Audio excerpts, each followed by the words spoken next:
what is your next level soul existence? And I believe in Vedic astrology to really say, okay, what is the challenge you're facing? And can I root cause it to a planet system that is out of balance for that person? Is this a time where humanity is awakening? For them to finally feel so desperate that they look up to the heavens and try to connect to the divine. That's what happens for a human being. You get torn down, everything you relied on gets pulled away, and you finally get pushed into a corner. You have nowhere to look but up. We want to walk the earth in such a way that no matter what's happening, our center remains grounded and we're true to our center. Now, if I can do that without any intuition, without any woo-woo abilities, and I layer in those woo-woo abilities, then it's next level. Then it is a time for us to have a reckoning and figure out, what do we really stand for? And in 4 or 5 years, will we look back and said, you know what? That's when we really discovered who we are.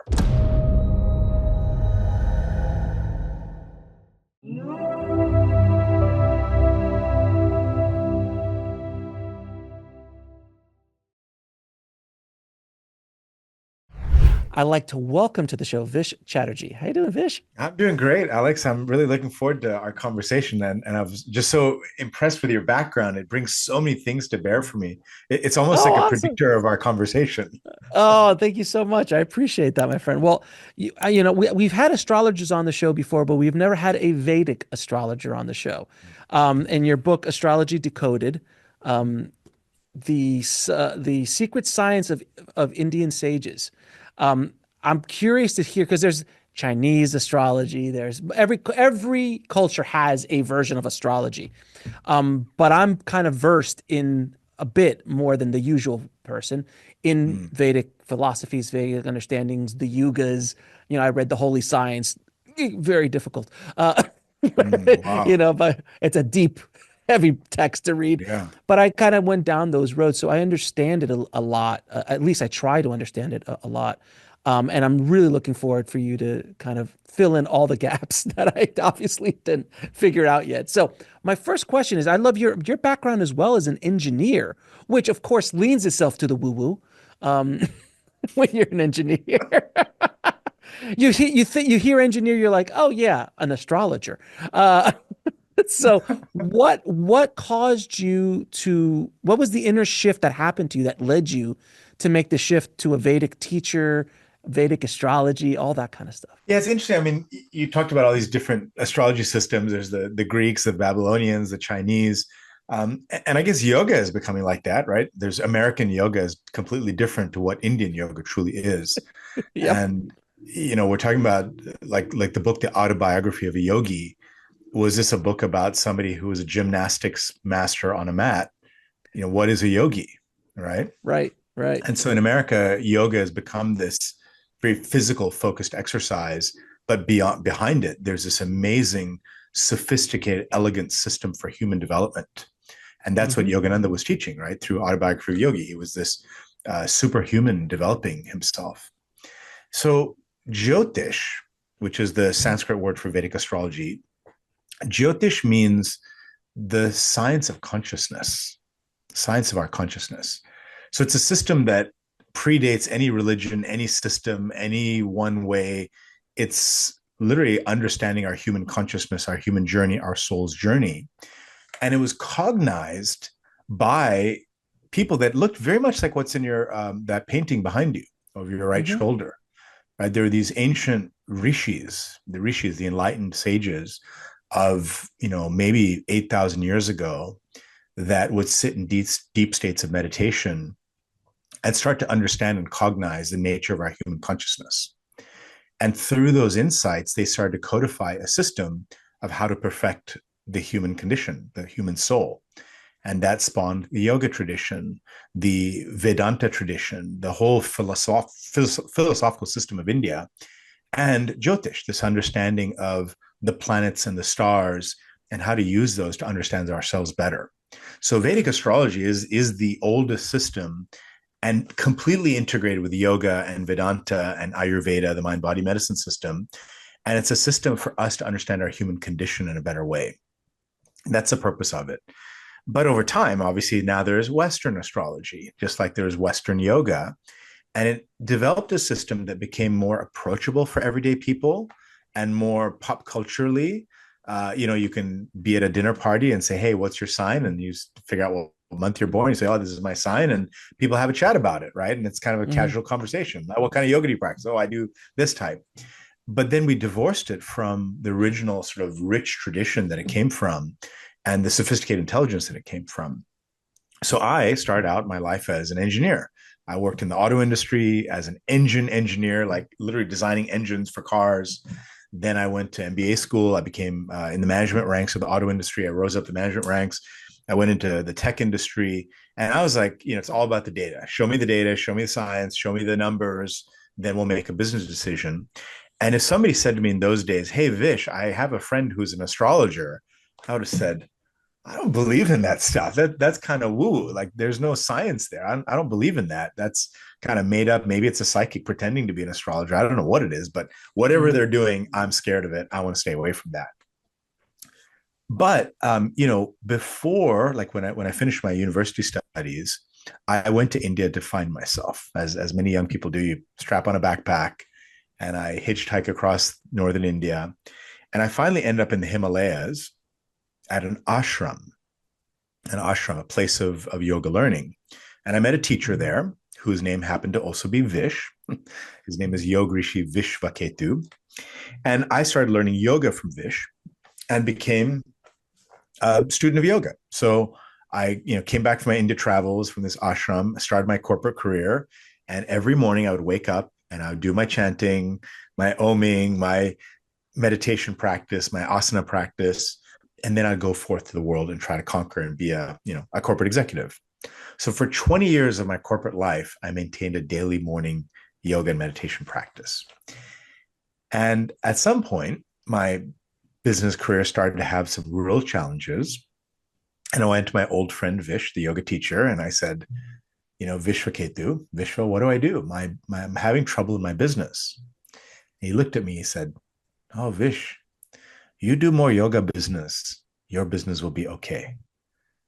I was like, what does that mean? What does it mean yoga business? I'm not a yoga business person. I run companies, I run divisions, I start businesses. But along the way, those words started to become true where I started bringing the teachings of yoga beyond the mat to leadership. And so about 8 years ago, I started an executive coaching practice. And what I would do is I would work with executives who want to be better leaders and use the philosophy of the yoga system to help them be more conscious and more balanced in their leadership. Hmm. What if you are a corporate executive impacting all of your employees plus all of the people in the market that buy your product? What if you're just a little bit more conscious? Wouldn't that be a good thing? Doesn't that help our world? So I thought my role in the world is to bring a more conscious yogic way of thinking to leadership. And of course, today, leaders meditate, leaders think about their impact on the world, leaders think about themselves as a spiritually intelligent being. We went from IQ to EQ, emotional intelligence, to spiritual intelligence, right? Hmm. So along the way, as anyone studying yoga in a deep way, they're going to come across Ayurveda, right? You've heard about Ayurveda, the mind body system. Hmm. So Ayurveda is a system of mind body medicine healing where you basically study somebody's mind body constitution and you give them a prescription or remedy to improve a disease situation in their life, how to fix disease. But what I did was I took Ayurveda and applied it to leadership. So in Ayurveda, there's a fiery type of mind body constitution, an airy and an earthy. And I could basically give a questionnaire to my client. They'd fill it out, and I'd figure out if they're a fiery leader, airy leader, or earthy leader. And based on that, give them a whole set of lifestyle remedies, like how to balance your lifestyle in such a way that makes you a better leader. But in corporate America, people cheat on assessments, right? So if you've ever worked in a corporation, you get this Myers-Briggs test or DISC profile or strength finder. You take these quizzes and you sort of, based on how you've conditioned yourself, you sort of almost cheat to be more of a better leader, right? And so all my clients were coming out as this fiery executive type, but I was seeing in front of me was something different. So I went to my Ayurvedic mentor and I said, Dr. Suhas, I said, Dr. G, my clients are cheating on the quiz. What do I do? He said, oh, Vish, you just look at their Vedic astrology chart. I was like, astrology? I don't believe in Hmm. that. First of all, you're a doctor. I'm an engineer by training. You want me to look at an astrology chart? I don't believe in that. He says, no, no, no, not the Western astrology thing, not that newspaper horoscope thing. Look at their Vedic astrology chart. It's accurate. It's accurate to the sky. I didn't know what that meant at the time, but a few clients I started to ask, hey, hey, Alex, would you share with me your birth time? And Alex said, yeah, sure, I will. I put down the birth time. I'd look at the chart and I'd say, you know what? This is what I see in your leadership style.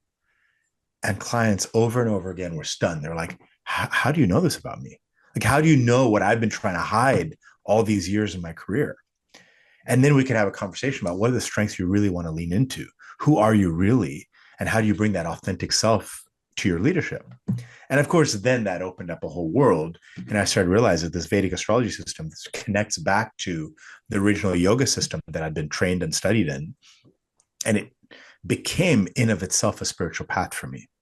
So Jyotish, the Vedic astrology system, is a spiritual evolutionary path, just like yoga is, just like Ayurveda is. And that's the conclusion I came to. Tell me the difference between Vedic astrology versus Western astrology. Now, I understand the newspaper, that's kind of ridiculous, kind of astrology, and kind of gives astrology a bad name.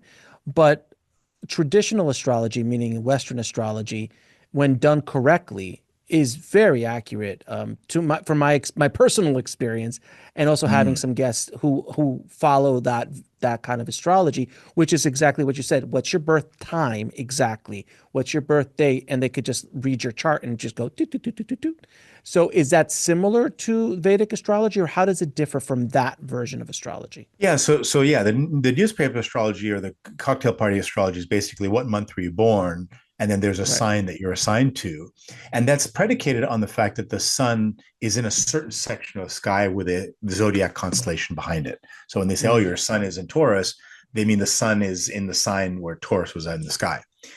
Then you go to a real astrologer, a working astrologer, a Western astrologer, and they'll say, "Tell me your birth date, birth time," and then they'll generate a birth chart. And based on that, they're going to zoom in on what they call a rising sign. And Hmm. that is sort of the marker of your personality, and it changes every couple of hours. Now, what was interesting for me is the Vedic astrology system uses calculations of the stars and the planets that are actually consistent with what you see in the sky. Hmm. So this is Is that important. it differs? It differs from the It Western version. differs. Okay. It differs. So in the Vedic system, if I look at a birth chart and I take my eyes away from the chart and I look in the sky and use a telescope, or even with my naked eye, what I see in the sky is consistent with what's in the chart. Because again, the yoga system, the Vedic system is about the truth. So what do I Mm. see in the sky? So we don't even call it a sign. It's a constellation. It's an actual thing that's there. What happened with Western astrology around the time that I believe it was developed, let's say 2000 years ago or so, they picked a point in space that was consistent with the Vedic system. But the Western point in space that became 0 degrees Aries over time drifted. Every 72 years, it drifted by about a degree.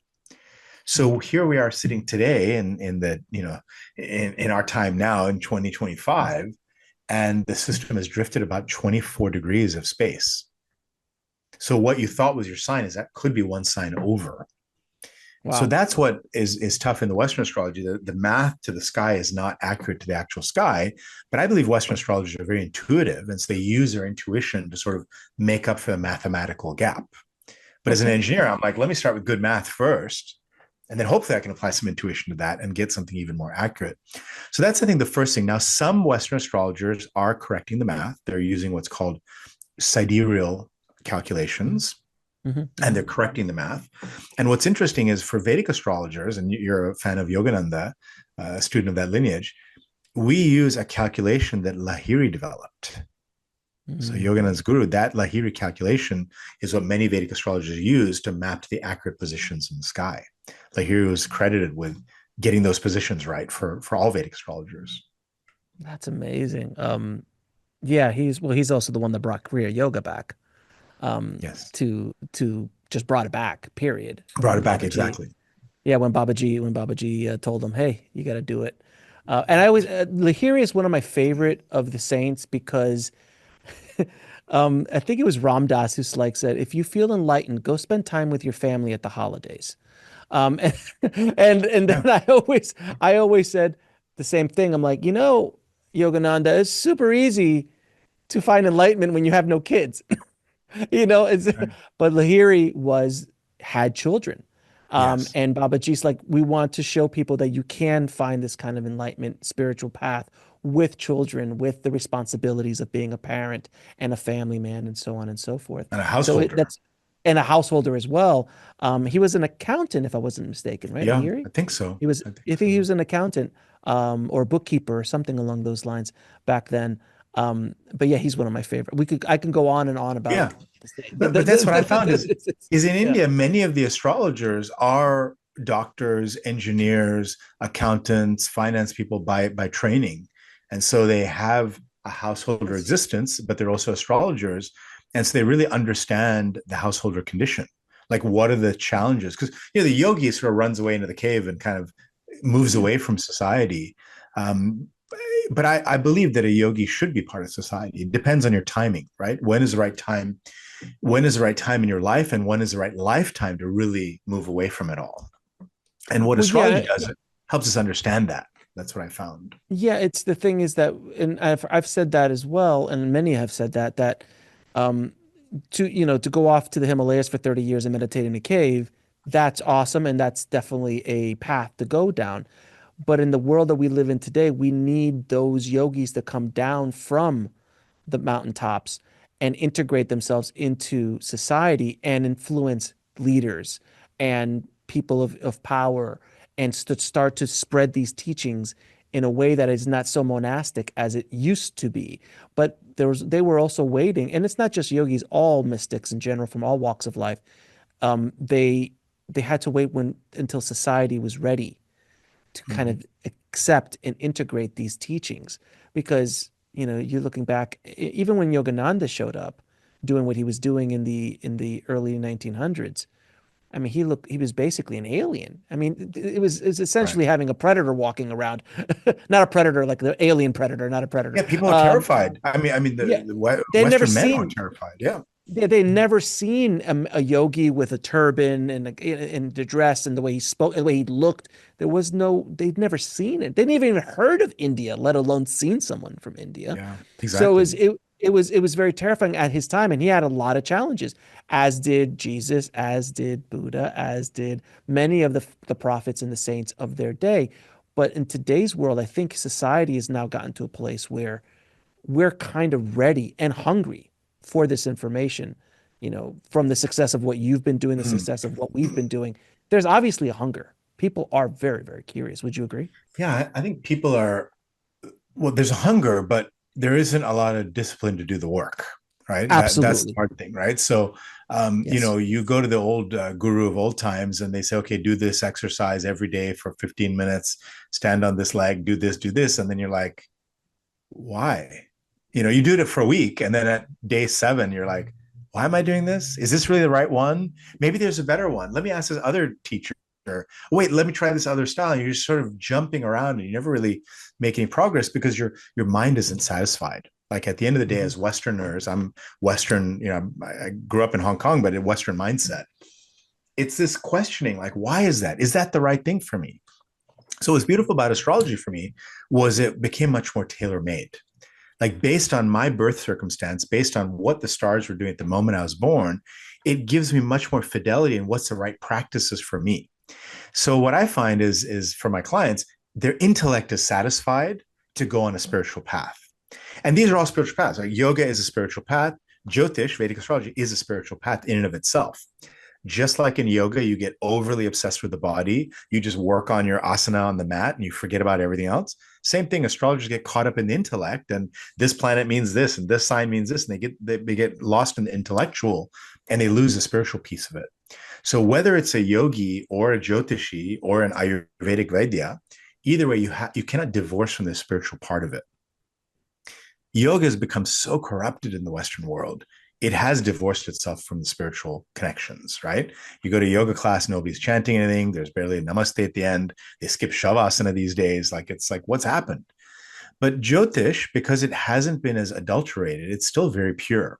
So most Jyotishis have a mantra practice. They have a spiritual practice. They, have an altar that they're making offerings to every morning.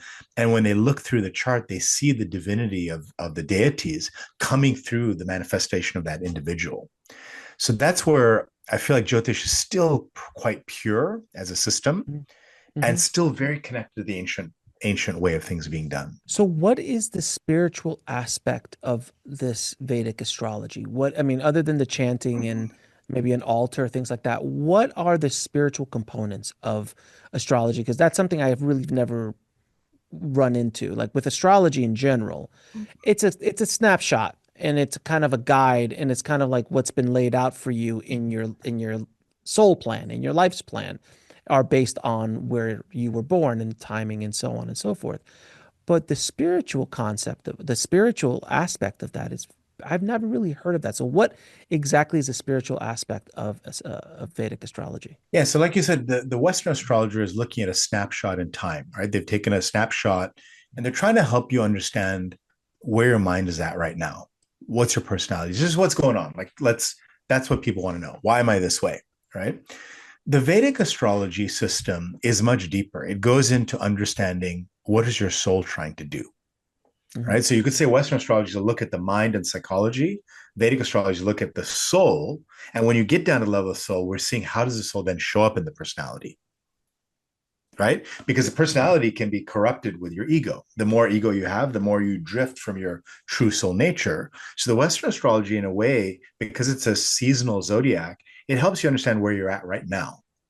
Whereas the Mhm. Vedic system helps you understand who are you to begin with, how far Mhm. have you drifted, and how do you get back to the truth, And right? when you say truth, what do you So, mean by what do you mean by truth? so that's the truth. So the word soul is important, right? In Vedic system, it's called the Atma, Hmm. and the soul is considered to be immortal. The soul cannot be cut by a sword, cannot be wet by water, cannot be burned by fire, cannot be dried by air, as per the Bhagavad Gita. So the soul is this, enduring immortal entity that takes on different manifestations, different incarnations, right? And as you read in Yogananda's book, this is like all around him, right? And so when the soul incarnates into a particular lifetime, it shows up with a bunch of karma that has to be worked through. So the baby takes its first breath, it begins this journey, and it's going to be this journey of karma. Teenage years, middle school, marriage, kids, disease, strife, accidents, blessings, financial windfalls, all sorts of things, promotions, demotions, firings, all of that karma, right? And so the soul is about to go through this journey to learn whatever it needs to learn. And because the soul is divinely connected, whatever is in the soul is reflected in the heavens.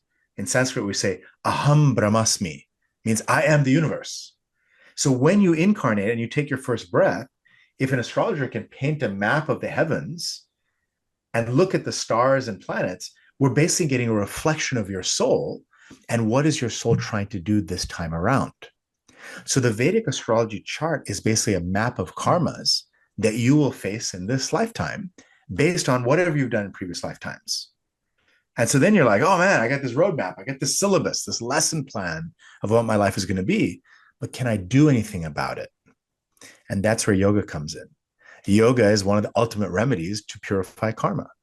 So when you see a challenge in a birth chart, the best thing you could do is start doing serious spiritual practices because those spiritual practices start to modify karma. Does that How? make sense?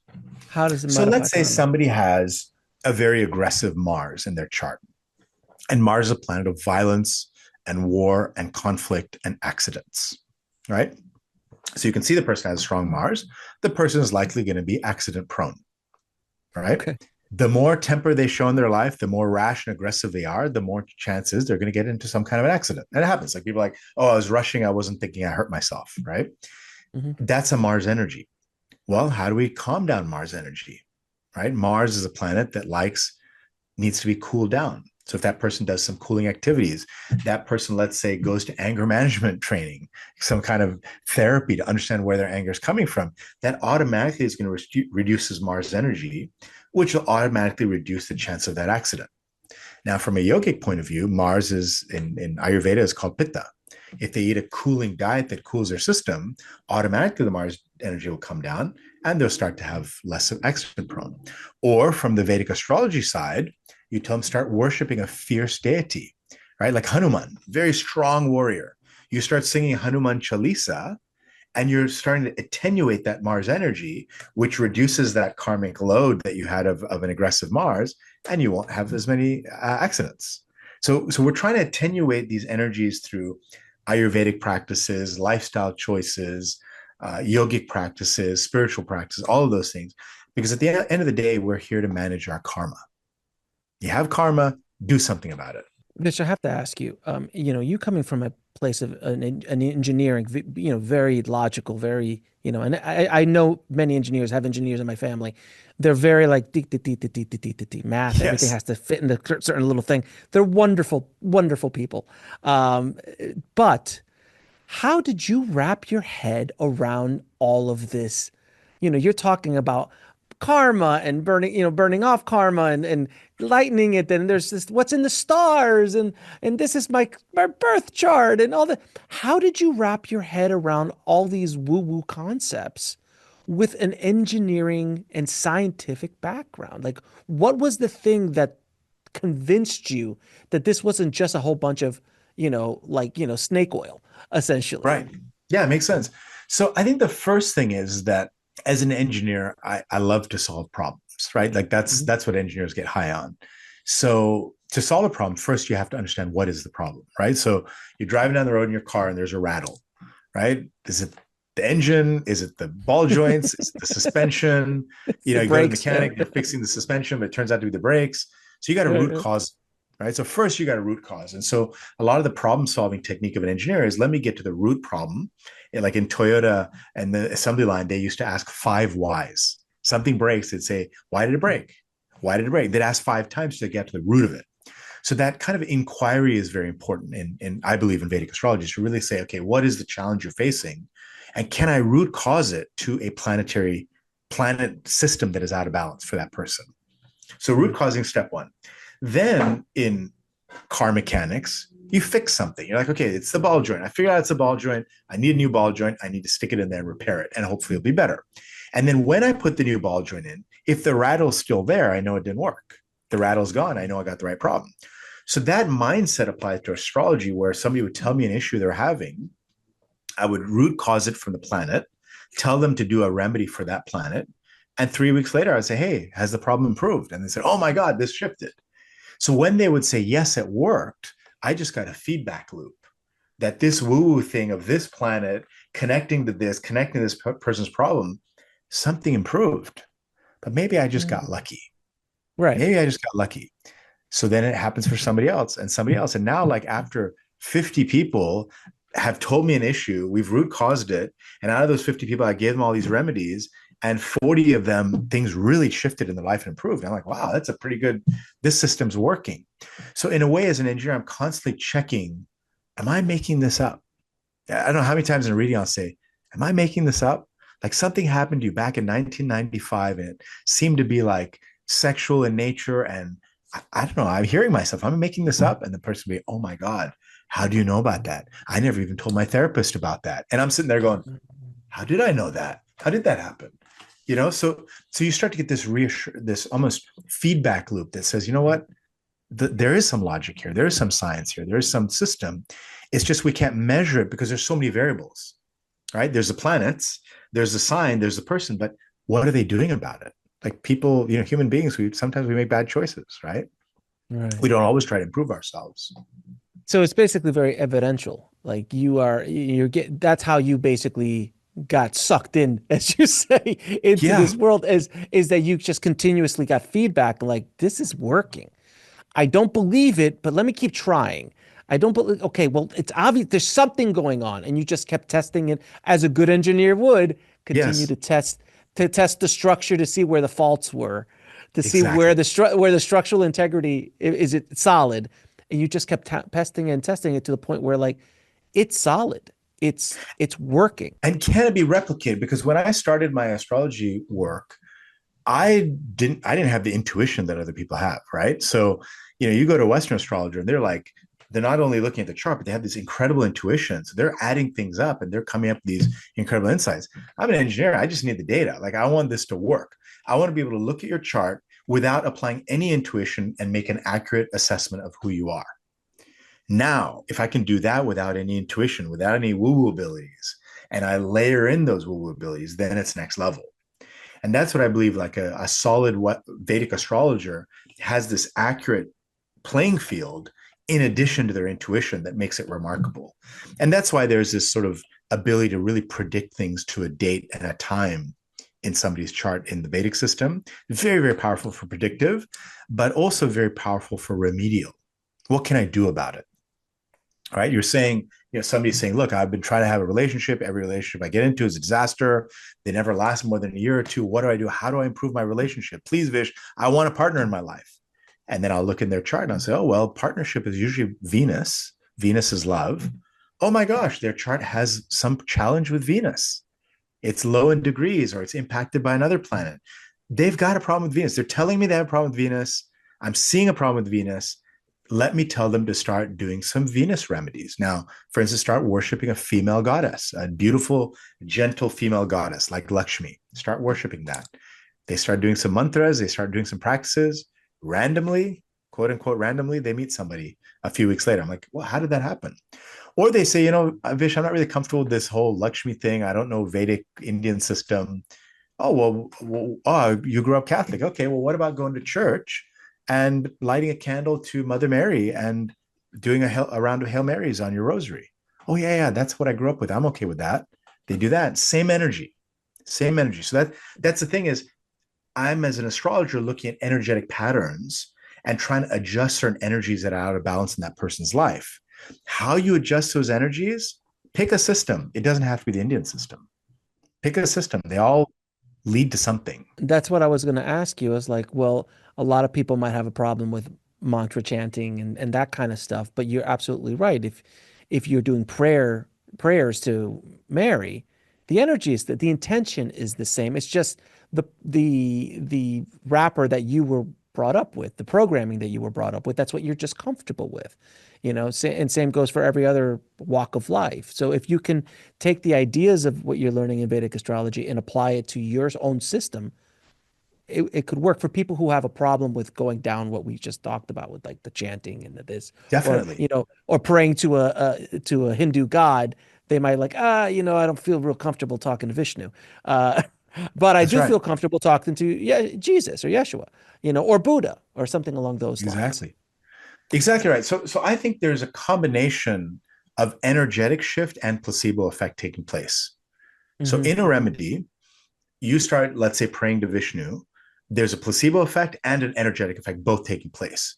So if you're already not believing it, you just lost the placebo part of the effect. You just got the spiritual or the energetic part of it, right? So if you pick something that you're comfortable with, you get both the energetic shift and that sort of faith and belief part of it, or placebo, whatever you want to call it. But I also believe, in addition to having the faith for the remedy to work and committing to it and doing the work, if you do something that you did in your childhood, it gives Hmm. another point of activation.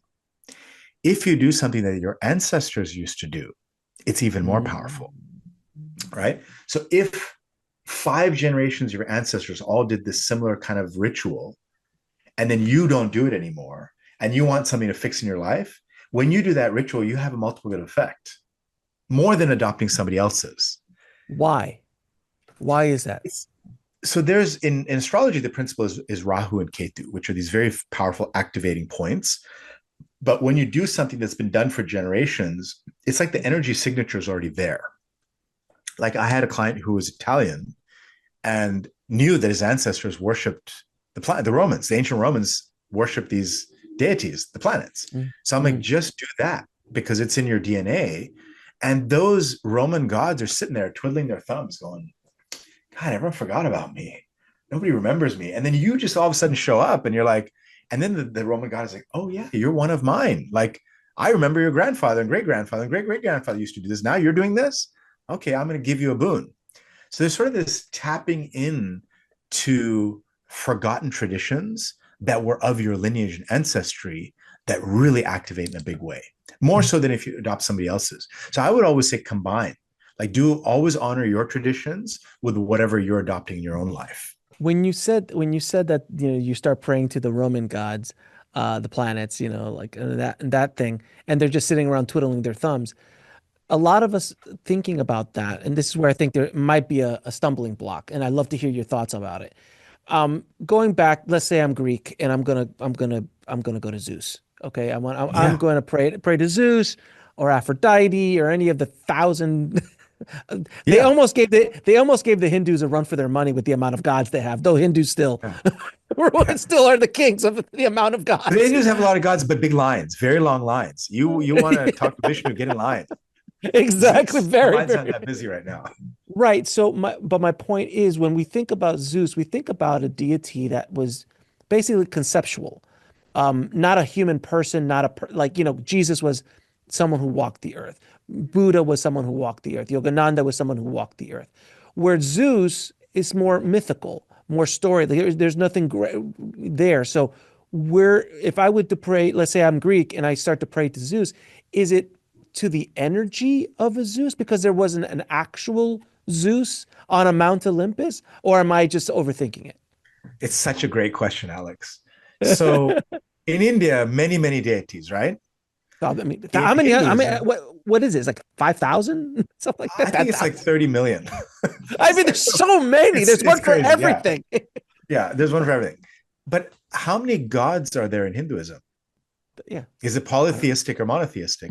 Hinduism is actually a monotheistic tradition. There's only Okay. one God. There's one Right. God with many, many forms. So the idea is that, and this is the Vedic system, which then Hinduism derived from the Vedic system. The concept is that God is beyond our understanding, too Hmm. complicated, too esoteric and abstract for our mind to comprehend. Right. But that's who. So it's like if I want, let's say I want my stock to go, like I invest in the stock and I want to do really well. So I would never do this myself, but let's say I'm going to pray to God and say, hey, God, please make my stock price go up. Right. Right. So, but I can't figure out who that God is. I'm just like, it's this kind of entity, big, omnipresent everywhere. I like who? So now make this finance god that's like covered in dollar bills and stock and maybe has a bull and looks like the stock market. And now I Sure. start worshiping that because it's this representation or archetype of money and stock. Sure. Good or bad, let's suspend judgment. That's an archetype. So each of the Hindu gods or each of the Greek gods are an archetype that allows our mind to kind of focus in on something. Like I want love in my life. I worship Lakshmi and she's gives that kind of love energy.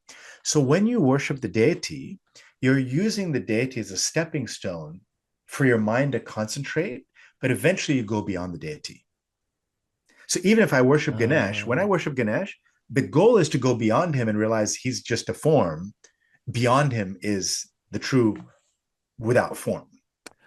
okay. Okay. So what you're saying is these gods that we are focusing our attention on, they're basically a tool for us to focus. So like a A tool for us Zeus. to actually leapfrog. Right, to focus first, Yeah. then go beyond after. But without them, it's too difficult to go somewhere else. You need their doorway to kind of go beyond them, but you need them to go, and whatever that flavor is for you, To it can be. focus your energy, right? Yeah. Now, who are you really focusing on? The idea is you're actually activating the energy in yourself. Because as the Right. Vedic tradition understands, the God is within you, the divine is within you, the super being is within you. So when you're worshiping this particular stock market, archetype or whatever we came up with, you're actually worshiping that archetype in yourself. You're activating that energy signature at your soul level, which when your soul level gets activated, it shifts the circumstances of your life to make that change happen. Now, then you bring in somebody like Buddha or Yogananda or Jesus. These are humans, right? That walked the earth, Hmm. but they had Hmm. this God connection divinity. So by Hmm. worshiping them alone, they become the vehicle to the divine. They're a Hmm. vehicle, right? So Jesus is like a guru. He says, like, Of course. I will suffer for your sins. That's what a guru does. Like, you have a bunch of bad karma. I'll take it on for you. I'll suffer and you'll be better. So if you just pray to that human that walked the earth who has divine connection, that being clears up your karma as well. So it doesn't really matter what path you pick. The religious traditions, the spiritual traditions, they all get you to the same place. And as an astrologer, what I'm doing, I'm saying, okay, here are the challenges in your chart, and there's different levels of remedies. If you're open to your religion, if you're open to spirituality, those remedies are very effective. If you're not open to those, there's other things like, like let's say you were very violent in a past life. You were a warrior and you destroyed and killed a lot of people. That's coming back on you. You may have a lot of challenges with Mars energy in your life. Start donating to veterans projects. Start volunteering and helping warriors. I have a very difficult Mars in my chart. I do a lot of work for, ex-combat soldiers. I help them and help them through their PTSD, help them through their, managing everyday life. I make donations to veterans organizations. And that way I'm sort of paying off the karma that I owed. It's not a spiritual thing. I'm not, I could be sitting there and worshiping a warrior deity, but instead I'm just doing active volunteer work and donations in that area of life. So the remedies are really quite a range. It doesn't have to be a spiritual thing. So I have to ask you this question. I've asked a lot of times on the show, and because you've mentioned past lives. To my understanding, there is no such thing as a past life or a future life. All lives are happening at the exact same time, which is very difficult for our little brains to compute. When you're saying past life, and comes from mystics I've spoken to, channels, and many other people, this concept kept coming up, and I get it. And they use the analogy of like a stack of records or a stack of plates or something like that, and you can kind of jump back. They're all playing at the same time, but you can kind of jump back and forth between them, if you will. It's a weird. Yeah. It's hard for us to understand. Yeah, because we have a linear view. Past is past. Yeah, we have to.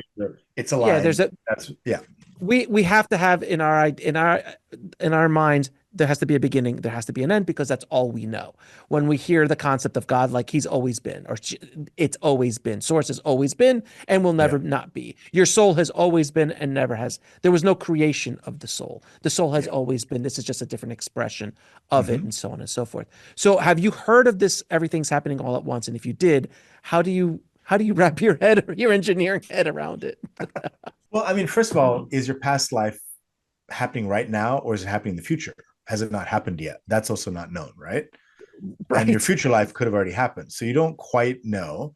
And just like the deity, like the reason we pick a statue and a form is to give our human mind something to grasp on to activate our deeper soul. At the end of the day, we're using the intellect that is a God-given gift of ours, right? We have the intellect, the ability to process and think in order to activate a deeper soul level.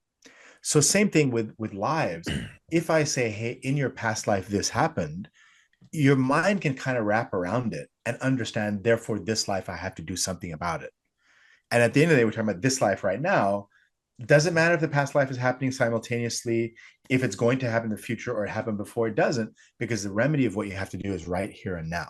Like Ramdas said, be here now. That's all that matters. So when people say, oh, I need to do a past life regression, I need to know what I was in a past life, it's like, be here now is the answer. Be here now. But because our mind is so curious, the framework of the past life was in the past, the future life is to come, allows you to then do something with your life right now. Right. So even sometimes people ask me about the yugas, what yuga are we in? I'm like, I don't know. It's like, my role is to help counsel people and find a way to improve their life situation, improve their karmic situation. Whatever explanation I have, if it works for that mind, then that's what I'll use. But I don't have to get into the sort of the debate of, what yuga and what life is when and all that. It's not so relevant. Right? Well, since you brought the yugas up, which to my understanding, the yugas were presented to us by Yukteswar in the Holy Science. Is that correct? That's what I understand. Yeah. Yeah. So that he brought this, and for everyone listening, Yukteswar was the guru of Yogananda, the direct guru of Yogananda. So according to the yugas, we start off here in enlightenment. There's a circle. Here's enlightenment. Here's the dark ages at the bottom. So at 12 o'clock, it's enlightenment. We're as close to source as possible. At 6 o'clock, we're in the dark ages. And it's a 26 or 24,000. I always get them confused. 26 or 24,000 year cycle. Yeah. We are now, to my understanding, on our way back up, which kind of makes sense. The dark ages was basically those 500 years that nothing got done. Like it was just literally the dark ages until the Renaissance came. And then everything started to come back up. So we're on our way up. I wanted to hear what the Vedic astrology, or what you've seen in Vedic astrology in regards to humanity's lifeline, humanity's where we are, where we're going, because it seems And I talk about this a lot because I think it's really important to allow people to understand what's happening right now. We are going through a very chaotic time, and it seems to be speeding up. Time seems to be speeding up. Things are happening so much faster. Technology is growing very fast. Um, Everything and things that were old systems, old institutions are cracking and failing and showing the weak points that they never did before. I always use the Vatican as an example. When I was growing up, you know, you couldn't, that was Rome. It's like the Roman Catholic Church. You couldn't, it didn't know wrong. Mm. Obviously, since then, there's been a couple of hiccups along the way, and Yeah, people are leaving organized religion in by the millions, looking yeah, for something deeper, something that doesn't have the dogma, doesn't have the fear-based yeah. stuff. So while the world is going through so much, a little bit of, not a little bit, but a lot of chaotic things, I'd love to hear what astrology has, or Vedic astrology has to say about humanity's where we are, where we're going, where we Yeah. are in its cycle right now, and where we're going to be going over the next 50 years, 100 years, because I do believe that there is a shift in consciousness. There is absolutely a shift in consciousness throughout humanity, or else you and I wouldn't be having this conversation in a public forum that could possibly be seen by millions of people. So I'd Yeah. love to hear your thoughts on it and what you've come across. Yeah, so the argument of yuga is debated by scholars, right? Some scholars say we're in the middle of the darkest time right now. Some people say no, we've come out the other side, we're getting out of it. And because again, I'm focused on the individual and the individual's journey, what really matters for you is the most important thing, right? Where are Mhm. you in the cycle? Are you rising to consciousness? Are you in the depths of darkness? Because we each go through our micro yugas in our own being, in our own Sure, lifetimes, right? sure. And the US, which is where you and I are based at this point, um, there's a birth chart for that. There's a birth chart Yeah, for the Vatican. And so as an astrologer, I will pull up a birth chart of any company, individual, country, and look at that birth chart and see what is it going through. And interesting. if I pull a birth chart for the US, which is I picked the date July 4th, 1776, around 5:30 Sure. p.m. in the evening. I figure that's when the last signature in the document was ratified as a birth time. And based on that birth time, we are in what's called Sadhisati, which means Saturn going over the moon. And when it happens in a human being, it's all the foundations and structures they believed in are being torn down for them to finally feel so desperate that they look up to the heavens and try to connect to the divine. That's what happens for a human being. You get torn down, everything you relied on gets pulled away, and you finally get pushed into a corner. You have nowhere to look but up. And if I apply that to a country, could I say that at the US right now, we have lots of things being torn down? We're starting to question who we really are. And we're starting to look up and say, please give me an answer. I need to know something. I think it describes it quite well. And so if that's an accurate understanding of the US birth chart, then it is a time for us to have a reckoning and figure out what do we really stand for as a nation, but also as an individual. Who are you? Because if you're born in this country and you're living in this country in this time in this yuga, then it's a question to you as well, based on what's happening in your country that you live in. What does that Mm. mean for you? What choices are you making that are moving you towards wholeness? And what choices are you making individually that are moving you away from wholeness, away from your soul? So, this idea of like, what is your next level soul existence? That's what it's coming Mhm. down to. How far have you deviated from who you really are? And it really doesn't matter what side of the political spectrum you are on. It's everybody's having that question. What do I really believe in? What do I really stand for? And so that's the whole point of this Vedic astrology system, is to try to discover your soul and what is it truly trying to do. And forget about judging, oh, they did this bad, they did this good. What does it mean for me? What does it mean for my journey? So Fish, it sounds, so you said something really interesting that it's like um that people are starting to ask themselves, what do I stand for? Who truly am I? And it sounds like the reason that we're having these deep contemplations on a mass level now, hence why this kind of work, these kind of shows are becoming more and more popular, is because earlier in human history, we were told who we are. We were told by institutions, by politicians, by leaders, by business, by medicine, by every institution around the world told us what to do. But now the belief in those systems are starting to fail because we've seen the cracks, we've seen We've seen the wizard behind the curtain in Oz. Mm. So we're starting to question everything. Now, I mean, when you and I were growing up, you and I are of similar vintage, the news was the news. You didn't Yeah. question the news. That was just never a thing. You just watched the evening news and whatever they said was pretty much what it was. Now there's Mm. fake news.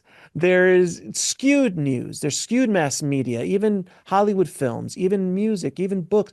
It's all skewed now to different political or agendas and things like that. So now it seems like there's a lot of chaos because we're not being told what to do anymore. And we're trying to figure it out because now that the institution that you believed in is starting to crumble, as you were saying, that these institutions are starting to fall, then you need to look inward, which is scary. We don't want to look inward. Most people just want to be told, hey, what I don't want to do. Throughout history, humanity is like always looking for someone else to give them the answer because if they look inside themselves, they have to take responsibility. That's If I'm right. following a leader and they screw up, you can blame them and hang them or burn them at the stake. But when it's inside, it's different. So is that what you think is happening right now with people? Because it seems like there just seems to be a lot of chickens Yeah. without heads around there. So let's say your truth is here. Your truth is right here. And you never want to look at it. So you take in all the influence of the outside world and you drift to here. So now you're way far out, right? You've formed an identity and a being that is completely removed from who you really are because of what everything told you to be. I believe our purpose of human life, every lifetime, is an opportunity for us to come back to our true center, whatever that is. Your center and my center are going to be different, but your job is to come back to your center. My job is to come back to my center. And because of family conditioning, media conditioning, the world around Society. us, our teachers, our friends, we drift from who we really are. And the more you drift, the more the planets start to try to correct you, especially Saturn. So Saturn is the course correcting planet. Saturn wants everything to be in line with truth. Saturn is a planet of almost the cruel truth. So the more you drift, the more Saturn comes in and starts tapping on your shoulder, saying, hey, you're a little far off, come back in. You ignore it. So now the tap becomes more of a pounding. You keep ignoring it. Then Saturn puts you in a hospital bed. That's how Saturn works. And finally, you're like, oh, this is who I am. And then you come back. So the more that you automatically come back to your own truth, the less pounding Saturn has to do on you, the less misery it has to inflict on you. So in all situations in life, whatever time of history we're in, it's always about you as an individual finding your true soul purpose, your true soul truth. And the more you drift from it, the more pain you're going to feel around you. And all the stuff happening, whether it's in your state capital, your country's capital, another nation, in your family's home, in your neighbor's house, whatever it is, everything happening around you are all like, in a way, the universe communicating with you. And the way you're reacting to it tells how far you are from your own truth. The more inflamed you're getting, the farther you are from your truth. Yogananda, if he's walking the earth today, he's not bothered by any of that. He's living in his truth. Jesus, when he walked, he lived in his truth, right? So that's in a way these beings that walked like Buddha or Jesus or Yogananda or Krishna or any of them, we're trying to become like them. We want to walk the earth in such a way that no matter what's happening, our center remains grounded and we're true to our center. And the planets are just serving their purpose in helping you discover that. They're not there trying to inflict evil. At the end of the day, the planets are there to help you find your truth. And so Vedic astrology is a practice to try to help somebody connect to their true soul being. Live in So if accordance and harmony with your soul. so if the US, as you pulled the US's chart, and we use the US for example, but this could be applied to any chart for any country, if you can find the date of its, birth, if you will, or close to it. According to your chart that you pulled on the US, you're saying right now things are being pulled down, destroyed. There's a reckoning with what we are going to figure out who we are as a nation, who we are as individuals within that nation, and what part in the world do we want to really play, as far Exactly. as the play that we're playing, or the Exactly. movie the movie that we're playing in the earth. So where does this go according to the chart in the next 10 years, in the next 20 years, next 40 years? where does the US's chart, since you brought the US up, go? And then how does that interact with other, did you pull charts for other countries, other things like that? I'd love to hear that if you did. Yeah, so there's a whole branch called mundane astrology, which is the astrology of the mundane world, and those astrologers pull charts all the time of countries. I focus on individuals, like people. And then based on what I know about people, I'm trying to apply it to a country's chart and see if it sticks or not, right? I don't spend a lot of time analyzing the US chart. It's just for my own, sometimes just for my Fun. own Sure. comfort. I'm like, okay, it seems crazy. And then I look, I'm like, oh yeah, it is crazy. Okay, good. Phew. I don't have to worry about it. We're just supposed to go through this. Right. And the way I look at it is, where we are now is the best served to deliver the karma that we all deserve. As a nation, I'm an immigrant here, but I'm an American now. Like, I became an American citizen. So for me, this is my adopted country. This is where I am. And so I've tied my karma to it. So whatever America's done in the past, good or bad, it's tied to me now because I made this my home. And so for all the bad things America's done, we have to suffer. And so I'm going through that suffering in my own way, as we all are.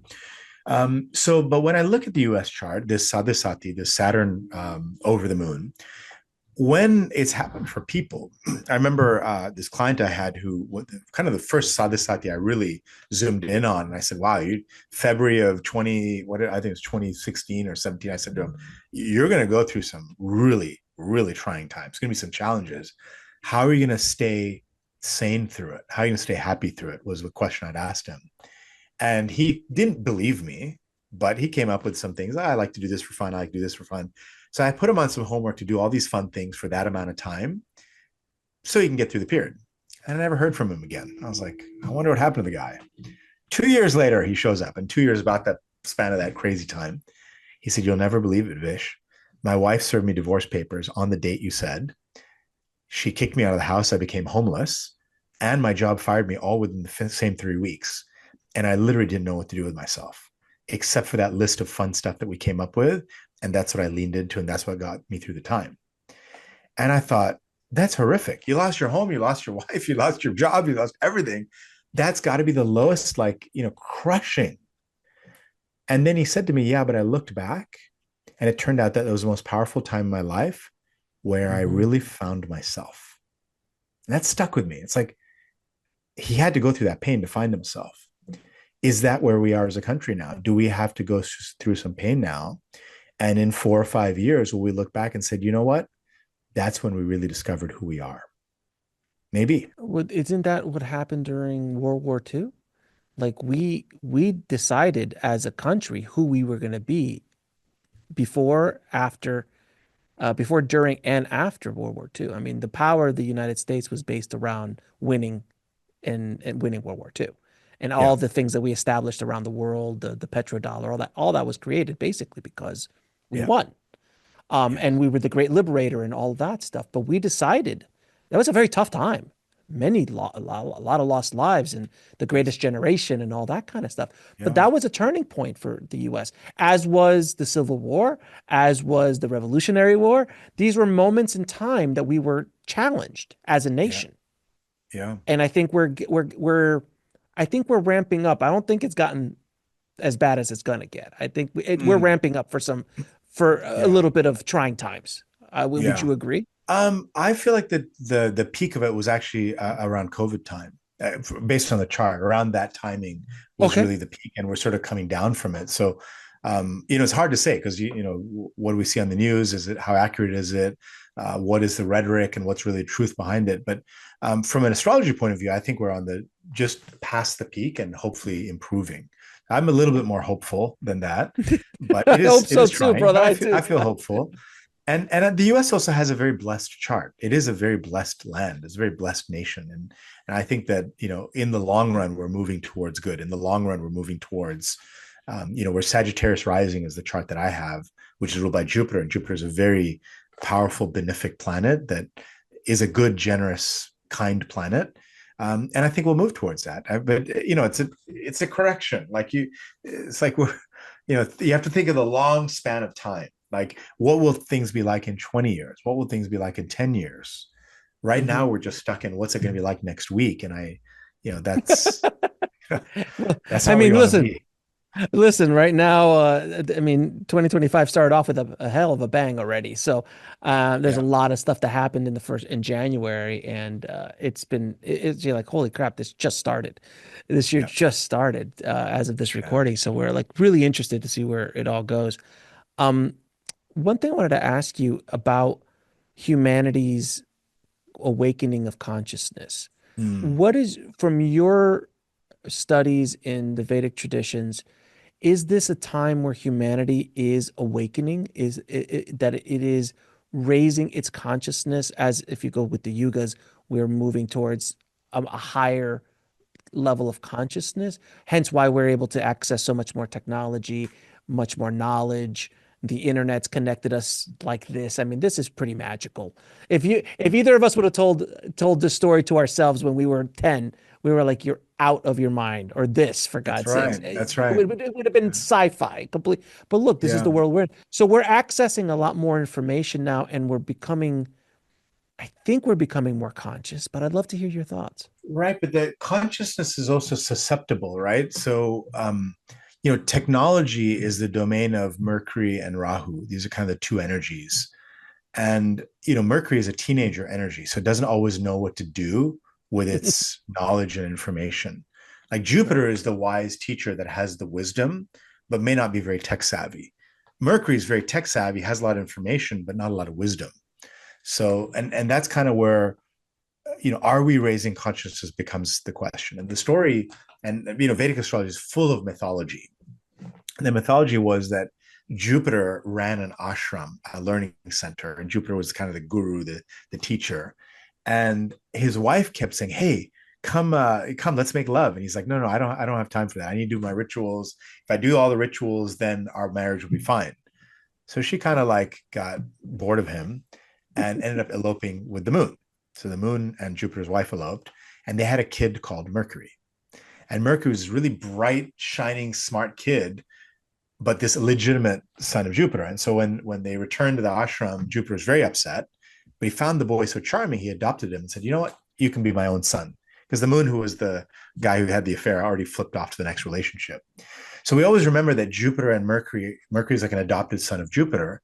Jupiter is the wisdom of the ages, but sometimes not very practical and can let his wife kind of drift away because he's too busy doing rituals. And then Mercury is full of information, full of knowledge, very charming, but doesn't have the wisdom of the years. And so when you think about consciousness rising, yes, we're getting very tech smart. We have AI now, right? But how do we use it in the right way without the Jupiter grounding? So you don't want to get so caught up in religion and rituals that you forget about practicality, but you also want to be so into tech that you forget about the grounded use of it. So this Jupiter has to adopt Mercury in a way, and we have to have a way to ground ourselves in our spiritual practices, so that when we access technology and all this information, we use it in a wise way. Now, is that happening on a global scale? People get wiser, more conscious, they develop technology, and they stop their spiritual path and they get lost in the tech. That's the challenge. So, yes, I can see a little bit of consciousness rising, but it keeps falling into over intellectualization and a lack of the wisdom stuff. So, my advice to everyone listening is, yes, embrace technology. You can't ignore it. You can't be like a Luddite. But at the same time, don't forget your spiritual grounding and spiritual practices. Like if you're going to use AI, fine, but have a good solid morning practice of your spiritual work. The SI, like the spiritual intelligence, get that working, get the human intelligence working, then employ the technology. But don't get so lost in the technology that you've forgotten the humanity. I read the other day that somebody, made a boyfriend on AI and was spending 50 hours a week with their AI boyfriend. It's like you lost your basic human consciousness there, right? So it has to be balanced. And so I believe, is consciousness rising? I can see it in bits and spurts, but it comes up to our responsibility if we continue the consciousness rising or we get tricked by our own innovations. I think that the curiosity and the searching has definitely ramped up. But I agree with what you're saying that people, because people can get addicted to just watching spiritual podcasts or reading spiritual books or taking spiritual courses, but they don't do anything with it. They just, by listening to it, it's or watching it is enough for them. but they actually have to listen to what is being said in these shows or in courses or in books and actually put it into practice. And that's where I think a lot of people, like you said at the very beginning, they lack the discipline to do that because it's hard. It's a Yeah. hard waking up every morning, being, being, you know, being, doing your spiritual practice every single morning without fail. It takes a lot of energy to do that and discipline to do something like that. Yes. Unlike like the yogis on the other side, when they went into a cave for 30 years, and barely ate and meditated for 10, 12, 15 hours a day, that's another level. But there was no balance there. It was so far off the spiritual, they were Right. disconnected essentially from the earthly plane. At that point, That's you're right. disconnected from the earthly plane, where masters like Yogananda and Jesus and Buddha, they balanced the two so beautifully. And that's where I think we're supposed to be here. Because if you go so far into the spiritual, well, why are you here? Like, what's the point of you enjoying this third dimension, right? Does that make sense? If you're born into Bhuloka means the earthly plane. To me, it's like the Disneyland of karma. You're in a Disneyland to work through your karmas. So you can't bypass it, right? Like if you're born into Bhuloka, if you're born into Disneyland, you got to go on all the rides, right? You got to go on all the Right. rides to burn off the karma. So if you try to bypass it, it won't work. The karma will catch up. If you're a serious spiritual aspirant, you can transcend all that karma and burn it off and purify it. And then, of course, go into enlightenment. But even if you're trying to learn, right? You're listening to podcasts, you're listening to teachers, you're reading books, you're not really getting the information if you don't have your spiritual practice. Like even in the Vedic astrology books, when you read the texts, they're very cryptic. The Oh, information is not in the words. Even Patanjali's Yoga Sutras, right? You read the word, like even the first one, you read Yoga Chitta Vritti Nirodha, number 2, right? It's like yoga is a cessation of the fluctuation of the mind. You could spend a lifetime just trying to know that one sutra. It's just one line. But to really get the information from it, you have to open up the spiritual channels. So when you do your morning sadhana, it's called sadhana, your morning disciplines where you're connecting the divine, your yoga practice, your pranayam, asana, dhyan, meditation, all the limbs, right? Yama, niyama, asana, pranayam, dharana, pratyahara, dharana, dhyan, samadhi. You do it all together. You open up certain channels that when you hear somebody speak, you're capturing the information that isn't communicated in the words. When you read a text, you're capturing the information that isn't written in that line. You're able to see and absorb between the lines. So whatever is happening in the world, you can better deal with it and read between the lines if you have that disciplined practice. And that every yogi through the ages has preached morning sadhana. That's the most important thing. so Vish, if anybody wants to get into Vedic astrology, what would be the first steps besides obviously buying your book, Astrology Decoded? Um, what would be the first steps that someone could go down the rabbit hole? Yeah, so when I first came across Vedic astrology and I was getting more interested in it, I started picking up the books that were out there and I got confused very quickly. Like I just found them really complicated.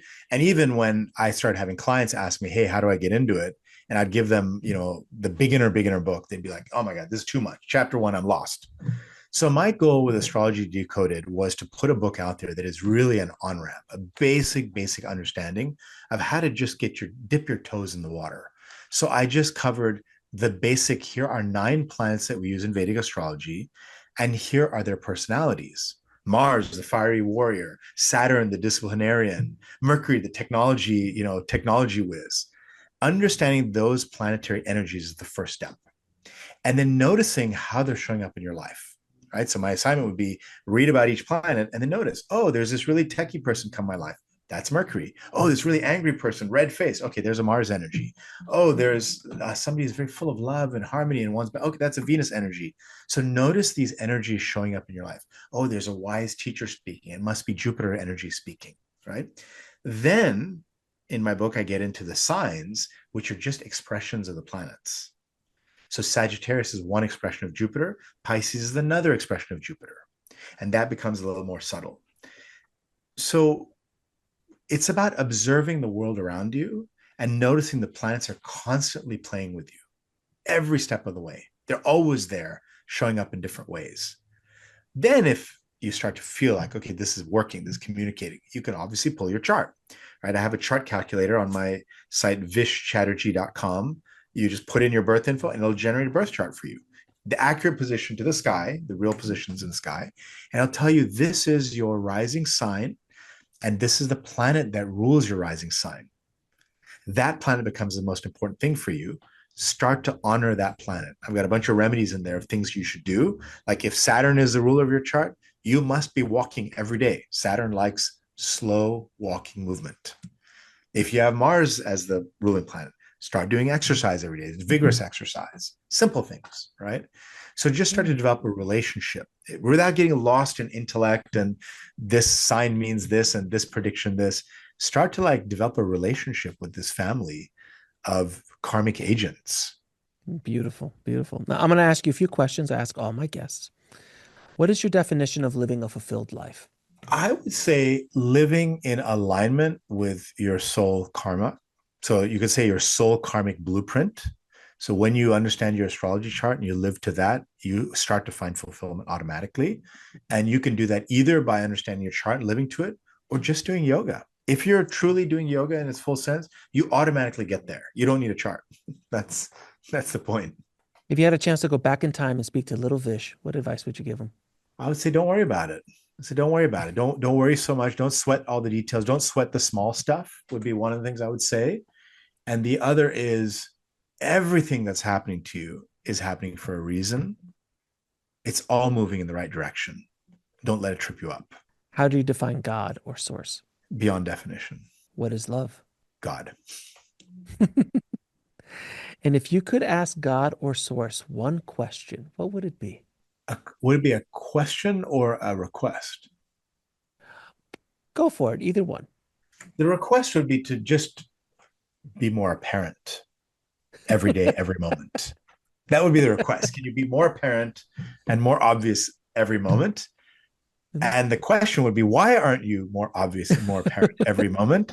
But then he, she, it becomes very apparent and very obvious every moment. So it's like constantly getting answered. And what is the ultimate purpose of this life? To connect to your soul, to connect to your divinity in your soul. And how do we find out more about you and the amazing work you're doing in the world and pick up a copy of Astrology Decoded? Yeah, Astrology Decoded is available worldwide, everywhere books are sold.